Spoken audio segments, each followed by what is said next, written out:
ചില ഹോട്ടലിലൊക്കെ പോയാൽ നമ്മൾ അയല പൊരിച്ചതൊക്കെ എടുക്കുന്ന സമയത്ത് അതിൻ്റെ കോട്ടിങ് നല്ല മസാലയിൽ പുരണ്ടിട്ടുള്ള അടിപൊളി ടേസ്റ്റുള്ള അയല ഫ്രൈ നമുക്ക് കിട്ടാറില്ലേ. അപ്പോൾ അത് നമ്മൾ എത്ര മസാല പുരട്ടി വെച്ചാലും അത് കരിഞ്ഞു പോകില്ലേ അങ്ങനെ ഉണ്ടാക്കാൻ നോക്കിയാൽ. പക്ഷേ ഈ രീതിയിൽ ഉണ്ടാക്കിയാൽ നിങ്ങൾക്കും പെർഫെക്റ്റ് ആയിട്ട് ഉണ്ടാക്കിയെടുക്കാനായിട്ട് പറ്റും കേട്ടോ. ആദ്യം നമുക്ക് ഇതിലേക്ക് വേണ്ടിയുള്ള മസാല റെഡിയാക്കി എടുക്കാം. ഒരു 6 ചെറിയുള്ളി, ഒരു 6 അല്ലി വെളുത്തുള്ളി, ഒരു ചെറിയ പീസ് ഇഞ്ചിയും, 1/2 ടീസ്പൂണ് വലിയ ജീരകവും, 2 തണ്ട് കറിവേപ്പിലയും മിക്സിയുടെ ചെറിയ ജാറിലേക്ക് ഇട്ട് കൊടുക്കാം.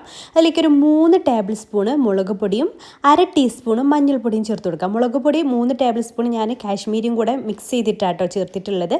1 ടീസ്പൂൺ വിനാഗിരിയും 1/2 ടീസ്പൂണ് ഉപ്പും ആവശ്യത്തിന് കുറച്ച് അത് അരച്ച് കിട്ടാൻ ആവശ്യമായിട്ടുള്ള വെള്ളം കൂടെ ചേർത്തിട്ട് നന്നായിട്ട് പേസ്റ്റായിട്ട് അരച്ചെടുക്കുക. അപ്പോൾ ഞാനിതാ 3 വലിയ അയല എടുത്തിട്ടുണ്ട് കേട്ടോ, വലുതാണ്. അപ്പോൾ അതിലേക്ക് ഈ മസാലയുടെ പകുതിയോളം എടുത്തിട്ട് എല്ലാ മീനിലേക്കും 3 മീനിലേക്കും നന്നായിട്ട് അങ്ങ് തേച്ച് പിടിപ്പിക്കുക.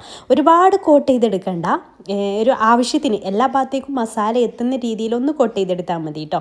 ഈ രീതിയിൽ കോട്ട് ചെയ്തെടുത്തിട്ടുണ്ട്. ഇനി നമുക്കിത് ഫ്രൈ ചെയ്തെടുക്കാം. മീനൊക്കെ ആകുമ്പോൾ എപ്പോഴും വെളിച്ചെണ്ണയിൽ തന്നെ ഫ്രൈ ചെയ്യണം അല്ലേ.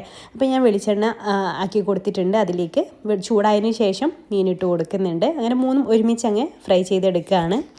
ഇത് അത്യാവശ്യം വലിയ മീനായതുകൊണ്ട് തന്നെ ഞാൻ ചെറിയ തീയിലിട്ടിട്ട് വേണം കേട്ടോ വേവിച്ചെടുക്കാൻ വേണ്ടിയിട്ട്. അത്യാവശ്യം സമയം വേണമല്ലോ. അപ്പോൾ ചെറിയ തീയിലിട്ടിട്ട് വേവിച്ചെടുക്കുക. എന്നിട്ടൊരു ഭാഗമാകുമ്പോൾ നമുക്ക് തിരിച്ചിട്ട് കൊടുക്കാം. ആ 2 സൈഡും നമുക്കൊന്ന് ഫ്രൈ ചെയ്തിട്ടെടുക്കാം. അതേപോലെ തന്നെ മറ്റേ സൈഡും ആയതിനു ശേഷം സൈഡ് ഭാഗം ഇതുപോലെ ഒന്ന് ഇങ്ങനെ ചെരിച്ചിട്ടിട്ട് കൊടുത്തിട്ട് ആ ഭാഗം ഒന്ന് ഫ്രൈ ചെയ്തെടുക്കുന്നുണ്ട് കേട്ടോ. ഇനി നമ്മൾ ചെയ്യേണ്ടത് ബാക്കിയുള്ള മസാല, ബാക്കി പകുതിയോളം മസാല ബാക്കിയുണ്ട്. അത് നമുക്ക് ഈ ഒരു മീൻ പൊരിച്ച ആ ഒരു എണ്ണ ഉണ്ടല്ലോ അതിലേക്ക് എണ്ണ ഇട്ടിട്ട് നന്നായിട്ടൊന്ന് മൂപ്പിച്ചെടുക്കണം. അതിൻ്റെ ആ ഒരു പച്ച സ്മെല്ലും ടേസ്റ്റും മാറുന്ന വരെ ഒന്ന് മൂപ്പിച്ചെടുക്കുക. കരിയാതെ ശ്രദ്ധിക്കണേ. അപ്പോൾ അത് ആക്കിയെടുത്തിട്ടുണ്ട്. ഇനി നമുക്ക് നമ്മൾ ഫ്രൈ ചെയ്തെടുത്തിട്ടുള്ള മീനിന് മുകളിലായിട്ട് 2 സൈഡിലും ഇതിൻ്റെ കോട്ടിംഗ് ആക്കി കൊടുക്കുക. ഇങ്ങനെ ചെയ്താൽ മീൻ കരിയുമില്ല, എന്നാൽ നമുക്ക് നല്ല ടേസ്റ്റി ആയിട്ടുള്ള നല്ല മസാലയൊക്കെ പുരണ്ടിട്ടുള്ള മീൻ ഫ്രൈ കിട്ടുകയും ചെയ്യും. നല്ല ടേസ്റ്റ് ആട്ടോ. ഇതുപോലെ നിങ്ങൾ തയ്യാറാക്കി നോക്കിയിട്ടില്ലെങ്കിൽ മസ്റ്റായിട്ട് ഒന്ന് ട്രൈ ചെയ്ത് നോക്കണേ, അടിപൊളിയാണ്.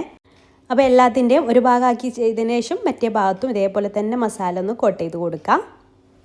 ഇത്രയേ ഉള്ളൂ കേട്ടോ. സിമ്പിളാണ് ഉണ്ടാക്കാൻ വേണ്ടിയിട്ട്, പക്ഷേ കഴിക്കാൻ നല്ല ടേസ്റ്റാണ് കേട്ടോ. അപ്പോൾ ഉണ്ടാക്കി നോക്കാത്തവരും മസ്റ്റായിട്ടും ഒന്ന് ഉണ്ടാക്കി നോക്കിയിട്ട് ഫീഡ്ബാക്ക് അറിയിക്കാൻ മറക്കല്ലേ. വീഡിയോ ഇഷ്ടമായാൽ ലൈക്ക് ചെയ്യാനും അതുപോലെ തന്നെ മറ്റുള്ളവരിലേക്ക് ഷെയർ ചെയ്യാനും താല്പര്യം ഉണ്ടെങ്കിൽ ഷെയർ ചെയ്ത് കൊടുക്കാനും മറക്കല്ലേ. നമ്മുടെ പേജ് ഇതുവരെ ഫോളോ ചെയ്യാത്തവരാണെന്നുണ്ടെങ്കിൽ ഫോളോ ചെയ്യാനും മറക്കല്ലേ കേട്ടോ. ഇൻഷാ അല്ലാഹ് പുതിയൊരു വീഡിയോ ആയിട്ട് നമുക്ക് അടുത്ത ദിവസം കാണാം. താങ്ക്